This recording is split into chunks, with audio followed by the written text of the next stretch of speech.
आज आपण करत आहोत पालकाचे पापड. तर पालकची भाजी जी खात नसेल त्यांच्यासाठी उत्तम पर्याय असा आहे.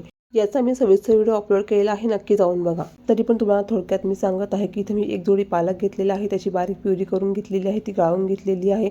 1 वाटी पालकाचा रस, तर 4 वाटी आपण पाणी इथे घेतलेलं आहे, असं आपण 5 वाट्या घेतलेलं आहे. पापडसाठी लागणारा मसाला इथे घेतलेला आहे, तीळ, ओवा, जिरं आपल्या आवडीनुसार घ्यायचा आहे, 1 चमचा फुलखार घ्यायचा आहे, त्यानंतर थोडासा सोडा घ्यायचा आहे.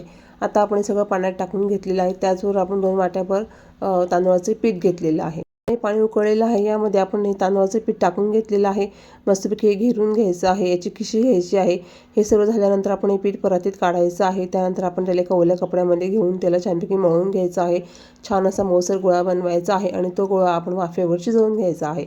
म्हणजे अगदी तामझाम न करता आणि पटकन असे पापड होतात, पापड फाटतसुद्धा नाही. असे गोळे करून घ्यायचे आणि इडली पात्राने वाफवून घ्यायचे. तुमच्याकडे इडली पात्र नसेल तुम्ही चाळणीवर ठेवून देखील वाफवू शकतात.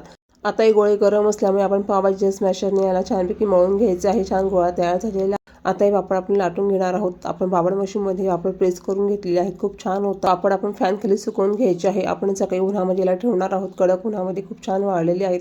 आता आपण तळून बघूया किती छान खुसखुशीत पापड तयार झाले आहेत. Please like, share and subscribe.